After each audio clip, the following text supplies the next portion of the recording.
Доброе утро всем тем, кто начинает свой день вместе с «Утро Якутии» на телеканале «Якутия-24». Вновь мы готовы вместе с вами встретить наступивший день, рассказать много интересного, полезного и местами даже бывает такое, что и неожиданного, так как сегодня очень много всего мы приготовили для вас, не будем затягивать. Просто напомним, что у нас также есть телеграм-канал, который всегда можно читать в течение дня, потому что там еще помимо нашего эфира много всего выходит, и просто быть всегда с нами. От этого никому плохо еще не становилось, а только даже наоборот лучше и лучше. Ну а мы начнем по традиции, конечно же, с информации о погоде. По данным Гидромедцентра, сегодня в центральных районах Якутии температура воздуха от плюс 19 до плюс 25, в заречной группе от плюс 16 до плюс 22, в южных 17-24 градуса тепла. В Вилюйской группе 19-27 со знаком плюс, в Нижнеленских 17-24 градусов тепла, в западных от плюс 18 до плюс 25. В Колымо-Индигирской группе улусов от плюс 5 до плюс 22, в Янских от плюс 11 до плюс 22, на северо-западе от плюс 6 до плюс 24. В городе Якутске температура воздуха в 6 часов утра составила плюс 17 градусов, атмосферное давление 751 миллиметр ртутного столба, ветер юго-восточный от 3 до 4 метров в секунду. Сегодня днем в столице республики ожидается пасмурная погода, без осадков, ветер юго-восточный от 2 до 3 метров в секунду, ожидаются даже порывы до 10 метров в секунду. Ну а температура воздуха днем в столице республики прогреется до отметки плюс 21, плюс 23 градуса. Утро – это время, когда закладывается вообще настроение на весь наступивший день. И мы решили сегодня пообщаться с жителями нашего города Якутска и узнали, что помогает нашим землякам проснуться и настроиться на продуктивный день. Возможно, это особые утренние ритуалы, любимые напитки или что-то другое. Давайте посмотрим, какие привычки помогают людям встречать утро с бодростью и хорошим настроением. Сегодня мы узнаем, как горожане Якутска поднимают себе настроение с утра. Как вы себе поднимаете настроение с утра? Ну, я захожу в соцсети, там смотрю тоже видео, иногда попадаются мемы различные. Ну, тоже вот смотрю и поднимать настроение иногда. Иногда могу смотреть какие-то расслабляющие видео, там, медитации или АСМР. Сейчас это модно вроде. Ну, обычно вкусным завтраком, например. Или когда у меня кошка запрыгивает на кровать и встречает меня. Иногда я гуляю утром, можно так сказать, на велике катаюсь. Ну, хорошее настроение у меня не всегда с утра, к сожалению, потому что мне очень трудно просыпаться обычно по утрам. А как вы себе поднимаете настроение с утра? О, очень хороший вопрос. Сразу стою и смотрю на солнышко. Это где-то в 6 часов. И встречаю вот нашу якутское солнце. Вот и настроение поднимается. Потом уже работа, дети, внуки. И на зарядку иду. Зарядка – это главная основа. И всем жителям хотелось бы сказать, чтобы занимались зарядкой. С утра я настраиваю себя, что будет день хороший, что надо встать, воды попить, подвигаться, куда-нибудь съездить на велике на какое-нибудь расстояние. И потом за дела, за внуками смотреть. Настроение – это внуки, что сегодня, тем более. Сегодня день семьи, мы сегодня собираемся куда-нибудь в поход. Еще один способ поднять настроение – это, конечно же, спорт. И говоря про него, в эти дни в Татинском улусе республики проходят главные спортивные события Якутии – игры «Манчары». В разных видах спорта состязаются более 1600 спортсменов со всех уголков Якутии. И накануне в селе Текёль прошла грандиозная церемония открытия игр. И сейчас мы с вами сможем погрузиться в эту невероятную атмосферу игр. В этом нам поможет моя коллега Нюргена Егорова. Передаем ей слово. На первом этаже огромного, новейшего дворца спорта представлена выставка, где можно ознакомиться с развитием истории физической культуры и спорта нашей республики. Конечно же, выставку открывает стенд Афанасия Алексеева. Это человек, который стоявший у истоков спартакиады «Манчары». Здесь представлены алмазы его именем, также дипломы и грамоты выдающегося организатора спорта.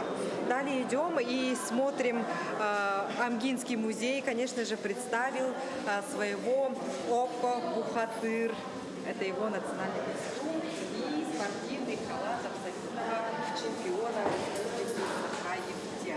Но я хочу обратить ваше внимание вот на этот стол, где представлены инвентарь и спортивная обувь 50-х, 60-х годов. Самая ранняя из них это вот гантель, изготовленная в середине 50-х годов, вес экспоната 3 килограмма. Ну, в общем, здесь можно очень много интересного посмотреть, увидеть, ознакомиться. И я хочу сейчас поговорить с организатором этой выставки, с директором Музея славы Якутии, с Михаилом Егоровичем Друзьяновым.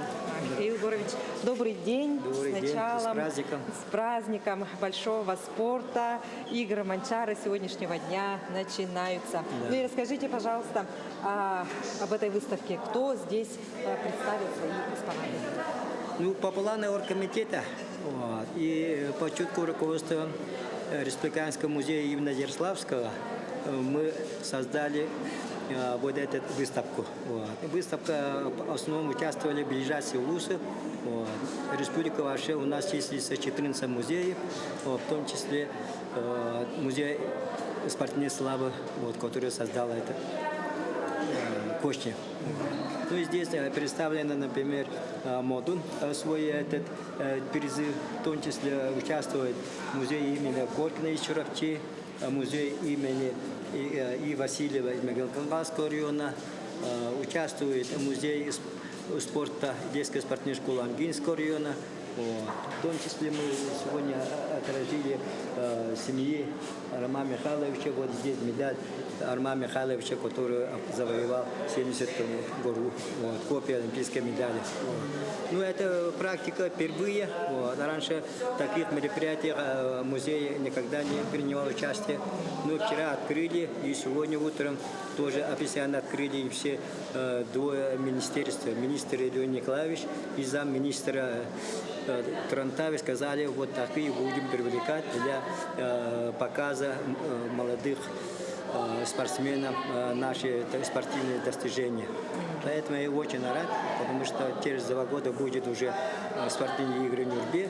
Мы уже прошли немножко опыт брали, поэтому готовы в любое время показать вот, успехи наших якутских спортсменов. Вот. Я приглашаю, пожалуйста, до 12-го мы работаем. Хорошо. Спасибо. Спасибо. У каждого музея своя история, аргументы и факты. Как говорится, есть что рассказать, есть что показать. Ну а наибольший интерес, я думаю, вызовет именно вот этот уголок, где представлена семейная реликвия известного целителя Турантаева Гурия Ивановича Боронкова. Некоторые вещи и предметы быта будут представлены впервые.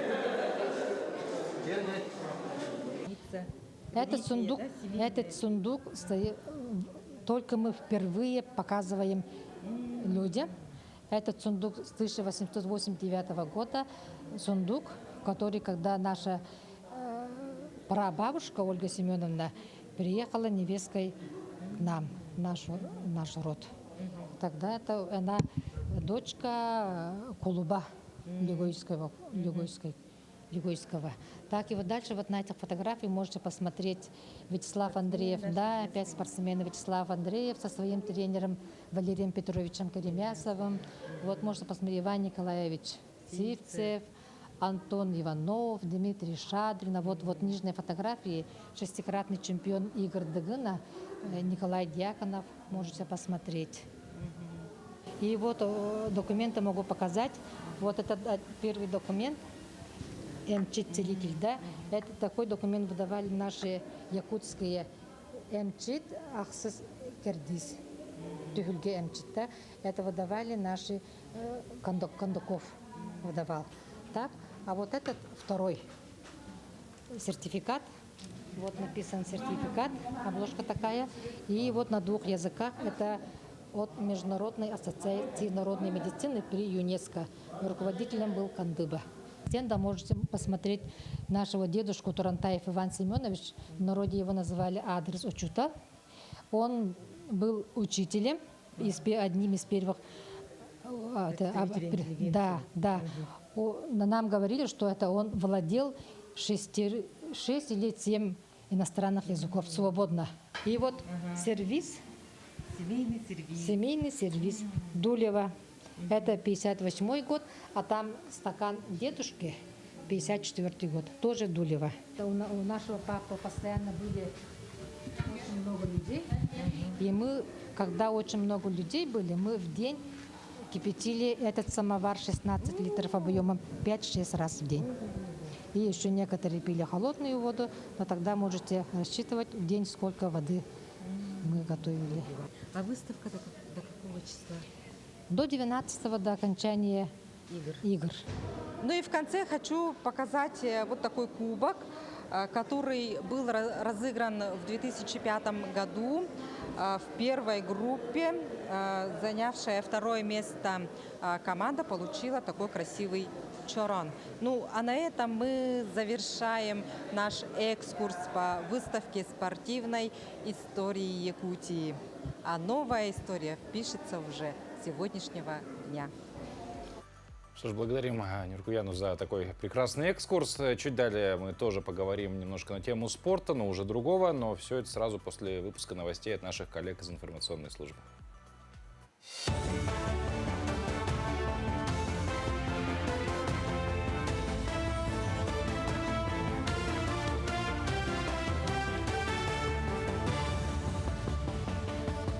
Доброе утро, Якутия. Далее блок новостей. В Якутии обновляют мостовые переходы. В текущем году ведется реконструкция 5 мостовых переходов общей протяженностью 583 погонных метра. Планируется обновить искусственное сооружение через реки Улахан-Харьялах, Малую Черепаниху, Большую Черепаниху, Дёроху и Вилюй в Сунтарском, Алекминском и Мирнинском районах. В Сунтарском районе на автомобильной дороге Устье-Кемпендяй продолжаются работы по реконструкции мостового перехода через реку Улахан-Харьялах. Лишь четверть родителей выпускников в Якутске довольны результатами ЕГЭ. Большинство выступают за отмену ЕГЭ, таких около 75%. Согласно опросу сервиса по поиску работы «Суперджоп» среди жителей Якутска, только 41% родителей выпускников школы удовлетворены результатами ЕГЭ своих детей. 33% респондентов выразили свое недовольство системой. В целом же мнения о системе разделились. Лишь треть участников считает ее положительной, большинство же отрицательный. Общее соотношение к системе среди якутян более половины. Это 54% против ее сохранения, а за отмену выступает около пятой части. Это 20%.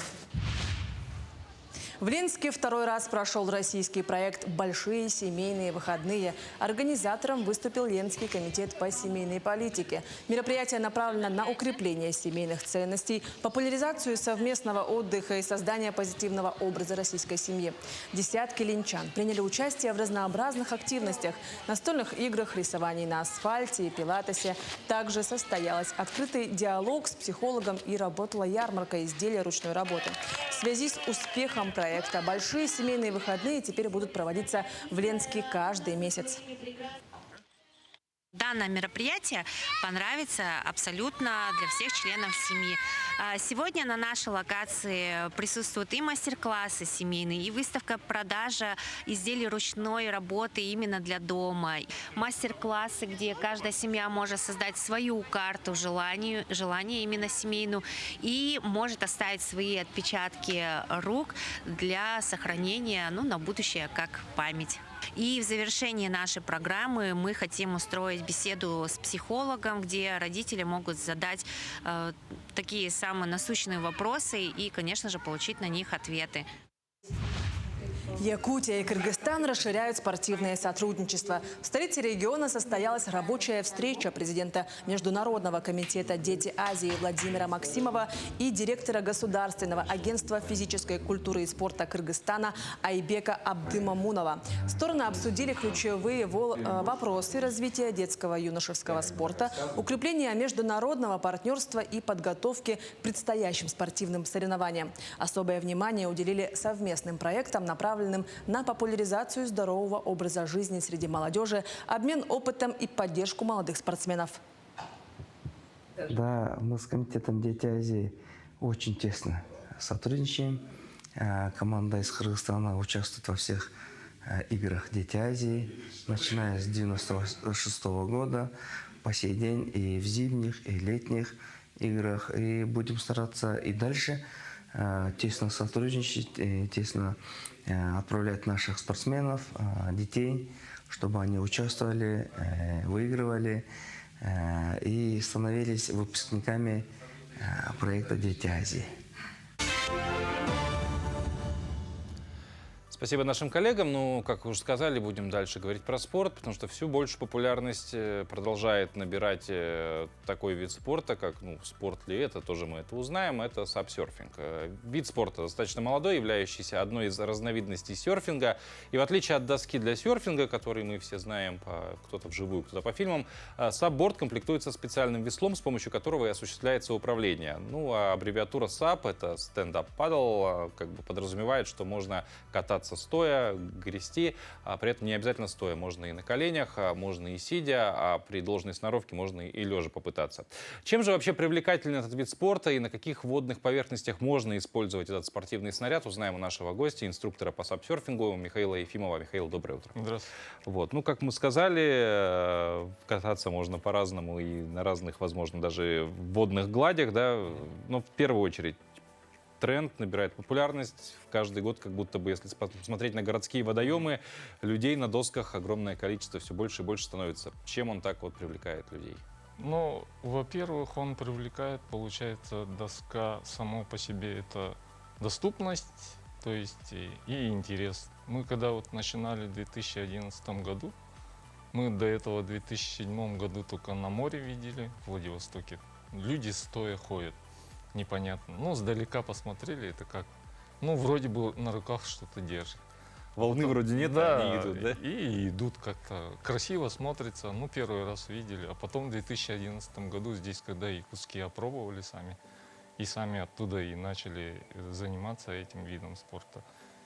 И очень большой интерес производил, когда вот именно люди стоя гребут по воде. Это такой вид, такое судно, да, получается, можно так сказать. И, конечно, сложности есть в технике, и когда вот люди только начинают это ознакомливаться, сперва начинается всегда сидя, потом с колена, а потом уже стоя. Ну и в спокойной воде лучше надо начинать это учиться. А так, по какой воде, там они и на море катаются, и у нас во всех водоемах, и на озерах удобно кататься, на реке. В спокойной воде. Да, и на бурной воде, если опыт есть, то, в принципе, можно кататься по ветру, идти. Против ветра, конечно, сложно, но он интересный вид. Там одно весло, и некоторые, конечно, ставят два весла, которые не умеют, это уже становится не... Двусторонние еще бывают. Да, но это стоя невозможно грести, как-то неудобно. А так, да, стоя это одним веслом, надо постоянно руку менять, некоторым это сложно. Это забавно, интересно, именно когда летом жарко, интерес очень большой происходит. Тем более на воде находишься, охлаждаешься. Да, купаться удобно, там падать удобно, и вообще интерес и детям тоже, средний возраст, старший возраст тоже интересно. Кто вот к спорту как-то ближе или каким-то таким. Но при этом, говоря про спорт, нагрузка же тоже идет, хорошая. Да, то есть нагрузка идет. Это прогулка, по сути, и плечевой вот этот столб, да, или как его правильно назвать? Там в основном гребли же, там многие, можно сказать, только на баланс держит, да.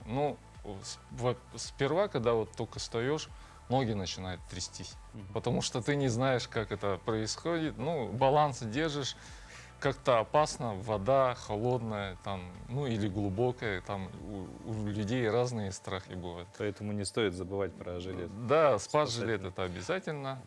И мускульная, конечно, это плечо, спина, руки в основном, шея тоже работает, смотря как гребсти, это по технике или просто сидя гребсти, это совсем разные мышцы работают. Да. Говоря про то, как начать, вроде бы поговорили, что просто можно и сидя, да, и потом постепенно выходить в стоячую позицию. И, как правило, люди, когда только-только начинают, все равно берут арендуемые, доски. В какой-то момент, если человеку понравилось, он задается вопросом: хочу доску свою. И опять же, огромное же разнообразие моделей, и для чего они предназначены, и так далее. На что обращать внимание при выборе своей доски? Ну, в основном у нас продаются прогулочные. Они широкие, идут по 80 чем-то сантиметров по ширину. Ну, и толщина обычно идет там 15 сантиметров, 10 сантиметров. Тонкие. Ну, обычно берут 15. 10 это тонкий, постоянно вода заходит, постоянно мокрый.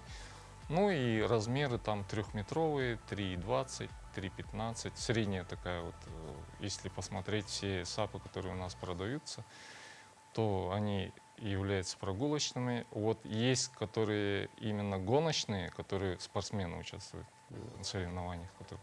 Таких очень мало у нас в городе Якутске. Вот когда ленские ночные гонки были, там я видел пару, по-моему, штук всего таких гоночных. Да, именно гоночные. А чем гоночные отличаются от прогулочного? Они уже, намного уже, не 80 сантиметров, там 60 или 62, 5, где-то так. И длиннее, они не 3-метровые, они почти 4 метра, 3,90, там 4,20.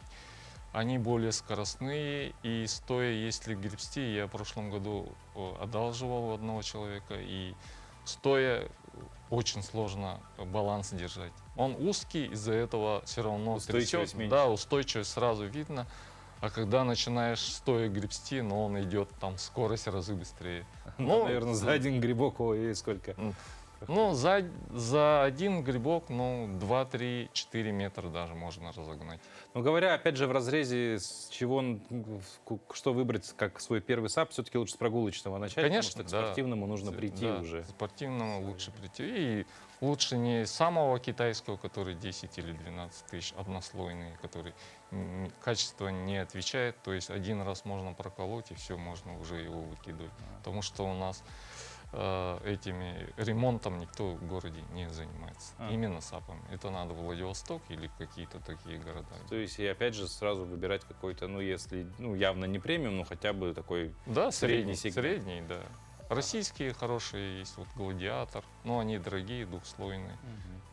Ну и завершая наш разговор, все-таки говорим в разрезе спорта. Есть ли спортивный потенциал как отдельной дисциплины у сапсерфинга? Да, есть. Если вот Россию смотреть, у них каждый год проводятся соревнования по сапсерфингу. И в этом году тоже у них будет проводиться, какой-то город там был. И они там отбирают чемпионов уже там, Объединенные Арабские Эмираты, по-моему, едут участвовать от России. Даже чемпионат мира предполагается какой-то. То есть у них есть уже в России этот серфинг, федерация серфинга, и под ними есть вот эти сап-серфинги. Допустим, Новосибирская область, она в прошлом году, у них своя федерация открылась по сап-серфингу. Ну, у нас в Якутии пока такого нет.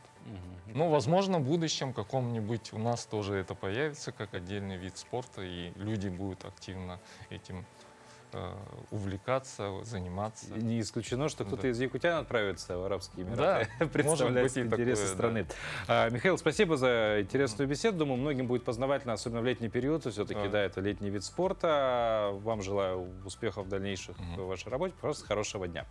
Но, кстати, одна из отличительных черт сапсерфинга, то, что можно на доске находиться вдвоем, да вообще любое дело приятнее делать, если делать его не в одиночку. Это касается даже такого, казалось бы, индивидуального занятия, как утренняя зарядка. Сегодня наши спортивные инструкторы вновь продемонстрируют, как легко и эффективно выполнять комплекс упражнений в паре. Так что, если вы дома не одни, зовите себе напарника и повторяйте движения. Всем доброе, бодрое утро. С вами я, тренер Никулина Марина и Света Дерюгова. Сегодня мы с вами сделаем разминку с акцентом на ноги и ягодичные мышцы. Будем работать в паре, а вы можете взять своего родного человека, мужа, жену, детей. И так это будет весело, такой маленький тимбилдинг, так скажем. Начнем нашу разминку. Упражнение с суставной разминки. Поехали. Руки положили на пояс, ноги на ширине плеч и рисуем полукруг головой. Осторожно слева направо 10 раз. Делаем вдох, выдох. Очень осторожно. У нас на шее много кровеносных сосудов и нервных окончаний, поэтому не дергаем. Вдох, выдох. Итак, 9, 10. Хорошо. В руки вниз опустили. Делаем 4 оборота вперед плечами. И раз, два, три, 4. Хороший. И назад 4. Раз, два, три, 4. Хорошо. Правую руку наверх подняли. И раз, два, три, 4. Теперь левую. Раз, два, 3, 4. Молодцы. Теперь делаем внимательно магнитные вращания. Держим запястья вместе и уже их не расцепляем. Делаем 4 оборота. 1, 2. Не спешим. 3, 4. И к себе 4. 1, 2, 3, 4. Отлично. Руки на пояс положили. Делаем обороты. Хороший оборот. Разогреваем поясницу. 5 раз в одну сторону. Угу. И поехали в другую. И 1, 2, 3, 4, 5. Хорошо. Ноги чуть пошире поставили. Делаем наклоны вправо. 4 раза. Поехали. 1, 2, 3, 4. Молодцы. Теперь налево. И 1, 2, 3, 4. Отлично. Теперь ноги ставим еще шире. Будем делать наклоны. Разогреем поясницу. 2 раза на правую ногу. И 1, 2. Посередине. 1, 2. На левую. 1, 2. И последний подход на серединку. 1, 2. На правую. 1, 2. Хорошо. Встаем. Ножки собираем. Руки кладем на пояс. Поднимаем ногу правую. И разогреваем тазобедренный сустав. Вращаем. 5 раз от себя. Угу. Если не получается держать равновесие, можно ногу ставить целиком на пол. И к себе. 1, 2, 3, 4, 5. Отлично. Ножку поменяли. Делаем хороший оборот от себя. 5 раз. 2, 3, 4, 5. И к себе. 1, 2, 3, 4. И закончили. 5. Отлично. Ножки вместе. Руки кладем на коленки. Рисуем круг 5 раз в одну сторону. Очень аккуратно. 3, 4, 5. И в другую сторону. 1, 2, 3, 4, 5. Отлично. Остались голеностопные суставы. Ноги ставим на ширине плеч. И поднимаемся на носочек. Вдох. Опустились. Выдох. На пятку перекатились. И качаемся. Пятка, носочек. Отлично. Теперь по очереди. Как шагаем. 1, 2, 3, 4, 5, 6, 7, 8, 9, 10. Хорошо. Делаем глубокий вдох спокойно через нос. И выдох. Спинку скруглили. Еще раз вдох через нос. И выдох. Спина круглая. Выдох. Хорошо. На этом наша утренняя зарядка подошла к концу. И с вами была Света и Марина. Прекрасного дня. Что ж, размялись, потянулись, пришло время улыбнуться. Вообще весь день сегодня рекомендуем вам провести с улыбкой на лице, тем более, что, скорее всего, поводы для этого будут, ведь сегодня отмечается День фантазии и юмора. Несмотря на то, что юмор мы по большей части воспринимаем как что-то незначительное, просто призванное поднять нам настроение, тем не менее, юмор влияет на цивилизацию человечества в разных аспектах. На культурное развитие, политические процессы, образование и межличностные отношения. Это влияние проявляется через разные формы, от передачи сложных идей до снижения напряжения в конфликтах. Так что желаем вам побольше улыбаться, а мы тем временем расскажем о других памятных событиях сегодняшнего дня.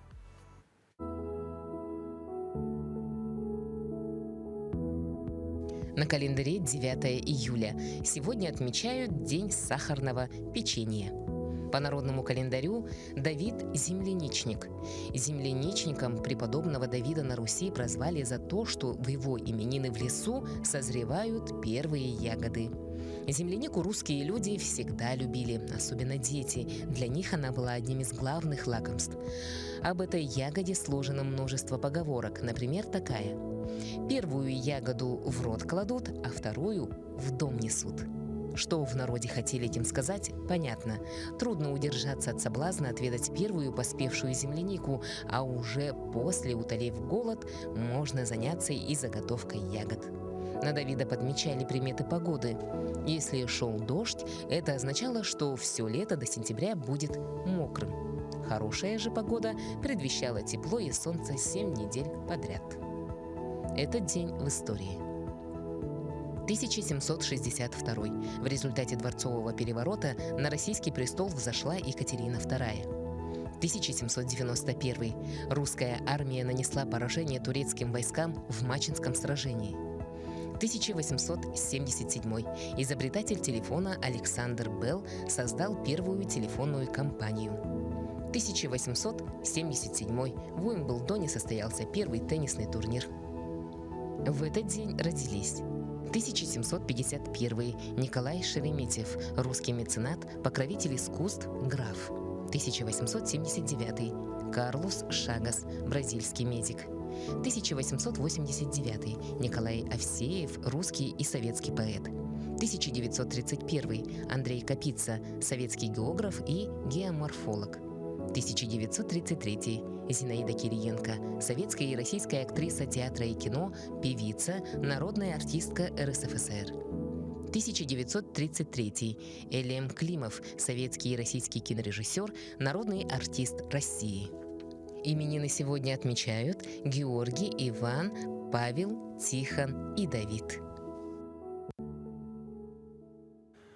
А мы вновь возвращаемся в тему спорта. 14 команд, километры веревки и 500 000 рублей в призовом фонде. Все это туристический слет «Вилюй». Он в очередной раз собрал авантюристов, желающих бросить вызов тайге и собственным страхам. С чем столкнулись участники, какие испытания их ожидали и может что-то другое быть ценнее, чем выигрыш, расскажут наши коллеги. Снежные барсы! Ура! Какой только живности в эти выходные не было на берегу Вилюя. Правда, фигуральной. Проявить ловкость лесного хищника и проползти по огромной паутине из веревки с уверенностью паука предстояло участникам турслета «Вилюй». В этом году организаторы подготовили запоминающиеся испытания для тех, кто решил покорить тайгу. Проверить себя вызвалась молодежь Мирнинского и Ленского районов, а также сотрудники Алроса. 14 команд авантюристов. На других испытаниях с веревкой понадобилась цепкость летучей мыши. А спуск со скалы потребовал размеренности и сноровки покорителя крутых склонов. Эта задача многим показалась самой сложной. Крутая скала, высоко, и тем более первый раз, эмоции яркие. Там очень много камней, ты спускаешься и не понимаешь, куда вообще, в какую сторону. 90 градусов. И из-за этого мне показалось, что как спецназ спускаюсь. Впервые покорить тайгу в этом году вызвался Евгений Кутузов из Чернышевского. Дебютировать ему помогли регулярные занятия спортом. Это стало приятной форой, но без сложностей не обошлось. Самый сложный этап, где там я за веревку держался и шел по веревочке. И я упал там. Не получилось. Я тут не за денег, главное выступить достойно, красиво, чтобы всем понравилось, особенно команде. Яркие эмоции и легкая отдышка – неизменные спутники подобных мероприятий. В награду участников ждали не только они, но и призы от администрации Мирнинского района. Этот замечательный кубок получили победители третьего этапа спортфеста. Они настоящие покорители тайги. И вот уже совсем скоро он уедет домой и будет красоваться в красивой аллее побед спортфеста. Но воспоминания, как известно, ценнее любых материальных благ. Приобщиться к призовому фонду, выделенному профсоюзом «Профалмаз» размером 450 000 рублей и поставить на полку позолоченный кубок смогли сборная Алроса «Жара», а также команды «Муат» и «Айхал-Трансгаза». А зарядились позитивом и побороли страхи все участники турслета. Также назвали победителей внезачетных конкурсов по 9 направлениям. Они тоже привезут домой ценные призы. Многие обещают реваншировать в следующем году. Анна Ильчук, Сергей Коротких, Александр Заднепровский, медиакомпания «Алмазный край». Между тем, летняя погода не оставляет попытки порадовать нас. В целом, синоптики прогнозируют, что по-настоящему теплая погода все-таки придет, а с ней все-таки нужно быть аккуратнее, ведь лето – настоящее испытание для нашей врожденной брони кожного покрова. В рубрике «Мой доктор» сегодня расскажем о том, как обезопасить свою кожу от воздействия внешних факторов, присущих летнему сезону.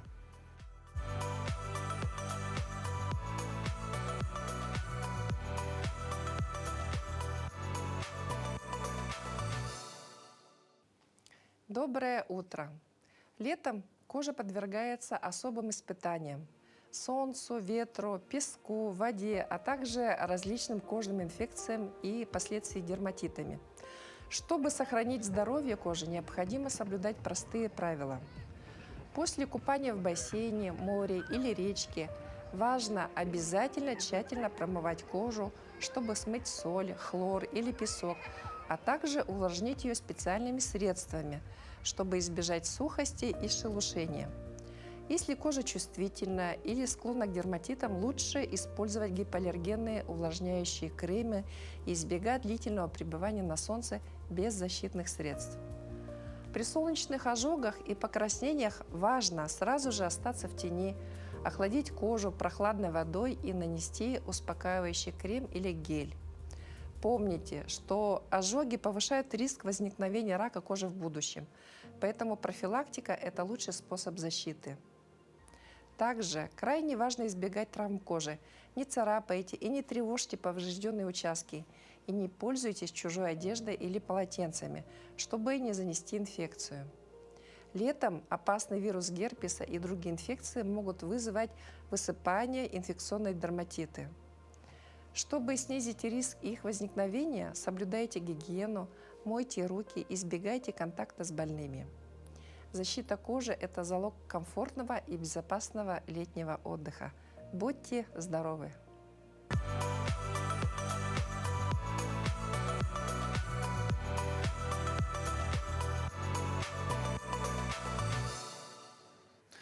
Национальная библиотека Якутии – это не только хранилище книг и газет, но и центр преобразования носителей информации. Оцифровке подвергаются бумажные носители, тканевые и даже берестяные. И как раз в эти дни в библиотеке начали оцифровывать уникальные берестяные документы первой четверти XVIII века. Их обнаружили в Якутске этим летом. Есть ли точная информация, что содержат документы, или хотя бы предположение, как проходит вообще процесс оцифровки и в чем заключаются тонкости этого действия, узнаем из следующего сюжета. В Центре цифровизации Национальной библиотеки Якутии вновь сканируют берестяные грамоты. Это археологические находки текущего лета. Сенсационные артефакты продолжают раскрывать тайны XVIII века. Процесс сканирования археологических находок требует особой осторожности. Каждая грамота – это не просто артефакт, а часть нашей истории. Каждая буква, знак, послание из начала XVIII века. Сотрудник лаборатории цифровки Национальной библиотеки Якутии Игорь Исопов уже второй раз участвует в историческом процессе. В прошлом году он отсканировал 11 берестяных грамот, произведших фурор в мире науки. В этом году их пока 3. Чувствую себя причастным к историческому моменту. Большую ответственность. Это у нас планетарный книжный сканер. Он предназначен специально для работы с редкими и ценными документами, такими как вот книжные памятники, например, да, в максимальном разрешении отсканировали сегодня. Археологи в этом году вновь повторили свой успех. Коллекция уникальных грамот, самых поздних и восточных по месту находки, пополнилась еще 3.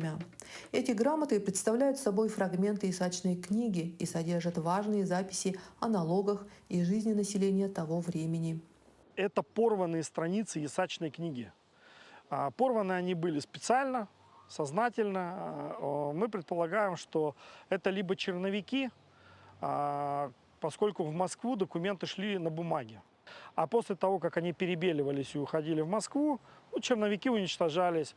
В данном случае мы их нашли в развале печи, которая служила для отапливания помещения, где люди вели административную деятельность управленческую.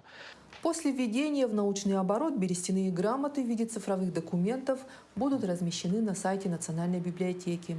Прошлогодние 11 фрагментов уже есть в электронной коллекции и пользуются огромной популярностью читателей, в особенности исследователей. Скан этих грамот показан в высоком качестве, что очень помогает детально наблюдать каждую цифру, каждую черточку, каждую букву. И потом, я же, получается, студент исторического факультета, а у нас есть предмет кириллица.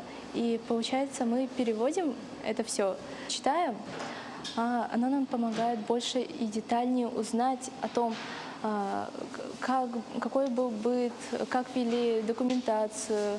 Цифровизация берестяных грамот – это шаг к сохранению и популяризации истории и культуры нашего региона. Библиотека совместно с учеными продолжает работать над доступностью и открытостью наследия. А сейчас мы вновь готовы передать слово нашим коллегам из информационной службы, после чего вернемся и продолжим.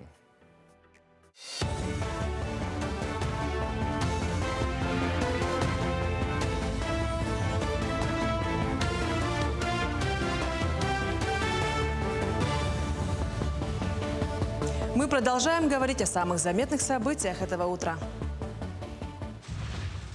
Якутия получит средства из федерального бюджета на поддержку агропромышленных проектов ветеранов и участников специальной военной операции. Финансирование выделит по программе «Агромотиватор». На выделенные средства ветеранам и участникам СВО предоставят гранты на открытие своего бизнеса в сфере АПК. По информации Минсельхоза Якутии, в республике востребованы табунное коневодство, молочное скотоводство, пчеловодство, разведение скороспелой живности и тепличное хозяйство. Жители Якутска отдали мошенникам более 250 миллионов рублей за полгода. Мошенники все чаще используют методы взлома аккаунтов на портале госуслуг. При получении сообщения о взломе вашей учетной записи на портале госуслуг сохраняйте бдительность и никогда не сообщайте никому СМС-код, который приходит на ваш телефон. Он предназначен только для вас и используется для подтверждения вашей личности, предупреждают в полиции. В Якутске возобновились археологические раскопки на улице Каландрашвили. Специалисты Сургутской экспедиции уже не первый год ведут раскопки на месте Якутского острога. Напомним, что в прошлом году здесь были обнаружены 11 уникальных берестяных грамот и коллекция китайского фарфора. Найденные артефакты стали настоящим прорывом в изучении истории Дальнего Востока. Также археологи сообщают, что в этом году планируется завершение сохранно-спасательных археологических раскопок. Идет разбор культурного слоя по пластам, с использованием специальных геодезических приборов и своего рода, убирая землю, оставляя объекты на месте, это сооружения, археологические предметы, мы получаем такой временной срез, который фиксируется с помощью фотоаппаратов, цифровой техники, геодезических приборов. И получается, что мы при разборе культурного слоя формируем его цифровую модель. Праздничным мероприятием встретил село Чапчелган Ангинского района своего земляка, победителя юбилейных игр Дыгына Бориса Сдвижкова. Поприветствовать и поздравить победителя игр Дыгына собрались односельчане, школьники и молодежь села. Вместе с ними были и родные Бориса, родители и родной брат Гарри. Все они тепло поздравили Бориса с успешным выступлением и достойной победой в играх Дыгына. Чемпиона угостили кумысом и оладьями родного села. В свою очередь Борис поблагодарил всех за поддержку и пожелал юным спортсменам здоровья, чтобы они добивались своим упорством и каждодневными тренировками таких же высоких результатов в будущем. Односельчане Борису вручили солому с пожеланиями успехов на предстоящих играх Манчары. При поступлении он был средним учеником. Но благодаря своему характеру очень такое видно уже упорство. Обязательно он ходил до конца. И у нас с 1 по 11 мы с ним занимались, и я являюсь и классным руководителем. Мы все очень рады, что он добился таких успехов, потому что я знаю, что он такой старательный, обязательно у него такая внутренняя сила, которую он обязательно преодолевает и желание. К этому часу это вся информация. До встречи в дальнейших эфирах.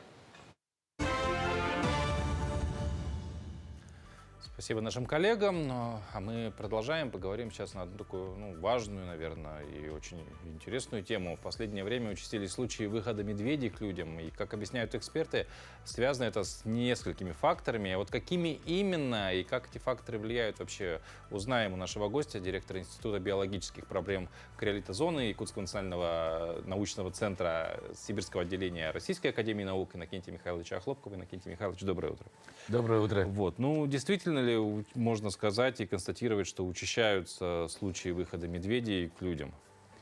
Можно так сказать, да. В последнее время очень часто люди стали встречаться с медведями не только в нашей республике, но это стала проблема и в России от западных до восточных самых границ. Да. То есть повсеместная история. Да, это повсеместно такое идет, это увеличение численности бурого медведя, на которые влияет много, комплекс факторов, конечно. Ага. Да? Давайте, наверное, какие-то основные перечислим, с чем это связано. Основной фактор, мы много лет изучаем бурого медведя. Например, в 80-х годах, в мое время, которые начинали, встретить медведицу с 2 или 3 медвежатами, это была редкая случайность такая. Всегда считалась плодовитость, что она имеет 1 медвежонка, редко 2. А 3 И это один. А сейчас мы наблюдаем, что 2-3 медвежонка – это уже обычное явление. Значит, сейчас очень благоприятная среда для этого бурого медведя. Для размножения. Да, что хорошие кормовые ресурсы, у них территория, то все и так далее. И она резко увеличивает численность. Ну, популяция растет. Да, то есть, в популяция принципе, растет. это тоже влияет на то, что они начинают выходить. Да, конечно, потому что это как его территория. Ну, медведь очень территориальный вид. У них, как у людей, все поделено. У каждого своя квартира и так далее. И молодые размножающиеся особи, и молодые особи, которые половозрелость вступают, мать их уже отгоняет. Вот такие молодые вот проникают, и это как его поселки, В поисках города, своей территории. да, в поисках своей территории. Или очень старые особи, которых изгнали со своей территории, которые они не могут защитить, и им очень трудно добывать пищу, и они идут туда, где легко, где можно задрать лошадь, где можно, ну это же ребенка, или напасть на крупный рогатый скот, или просто на свалку прийти, или на кладбище. А как, ну, грубо говоря, обезопасить себя, чтобы, да, ну, там, медведь, условно, ваш земельный участок не выбрал в качестве своей территории? Ну, главное, это, как его самое первое, это содержать его в чистоте, чтобы не было никаких пищевых отходов. То есть на запах идут? Да, только пищевые отходы его, ну, это в большей степени привлекают. А если мы говорим не про там, территориальность, условно, захват территории, а вот просто выхода случайно, ну, допустим, в походе люди, да, часто могут, ну, можно же встретить. Да, поэтому, например, если даже находясь в походе, всегда нужно издавать шум, чтобы это как и уже заранее объявить, что я здесь, я как человек тут идет, потому что на уровне инстинкта все равно даже такие крупные хищники, медведи, они стараются избежать. Самая опасность – это резкая встреча, когда вы ходите тихо, все это и резко встречаетесь. Ну и такие меры предосторожности, если вы почувствовали какой-то неприятный запах есть и так далее, лучше туда не идти и не любопытствовать. А это, скорее всего, может быть то, что медведь думал, он обычно сразу свежаком не ест, он его прикапывает и потом как бы тушит, ну, это, чтобы протухло, а потом уже с удовольствием это все это поедает. У медведя есть своя кулинария, да, Да. некая? Ага. Но в целом вот вы затронули уже тему, немножко ее раскрыли. Хотелось бы поподробнее о вот неожиданной встрече с медведем именно в лесной местности, да, то есть, ну, как сказали, это же может произойти резко, тем более бывают и густые леса, повернул за дерево, вот он стоит. А что делать, чтобы, ну, как-то благоприятно эта встреча закончилась, разошлись миром, или наоборот, как не провоцировать медведя на какие-то агрессивные действия? Да, ну, очень часто происходит встреча, особенно сейчас будет осень, когда ягодные сезоны начнутся. Сейчас вот идет период красной смородины, потом малины. То есть, и грибы, в конце концов. Да, ну, здесь очень при резкой встрече не делать резких движений, главное, и не бежать. Вначале остановиться, потом, ну, и воспроизводить шум. Лучше с собой всегда вот эти места, эти вот сейчас очень много продают, значит, разных шумовых баллончиков и так далее, это все при себе иметь. И спокойно отходить по диагонали. В глаза медведю не смотреть, потому что он воспринимает как не разворачиваться, не бежать. Потому что даже сами, ну, это многие знают, что если резко развернуться, побежать, что даже маленькая собачка воспринимает это как... Убегающую добычу. Да, как инстинкт срабатывает об этом.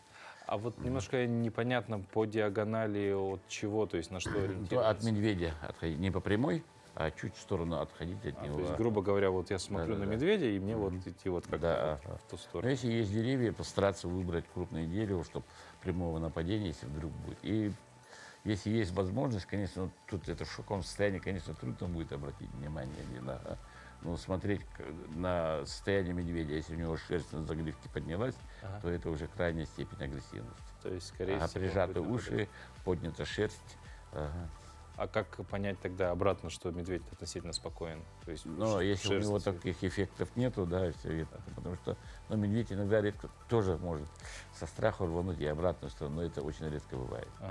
Вот мы часто, наверное, и в кино, наверное, по большей части видим, да, вот забираться на дерево, чтобы спастись от медведя. Я так понимаю, это же на самом деле очень бесполезное решение. Конечно, бесполезное решение, и тем более столько сил потратится на это дело. Медведь может просто Но здесь это как его при нападении, ну, конечно, все можно делать, и там, как говорится, адреналин, силы, можно и забраться на дерево. Конечно, если обломать там все и повыше залезть идет. Но если даже, например, говоришь, что там летчик с места на крыло запрыгивал, когда встретил белый медведь, вот такие.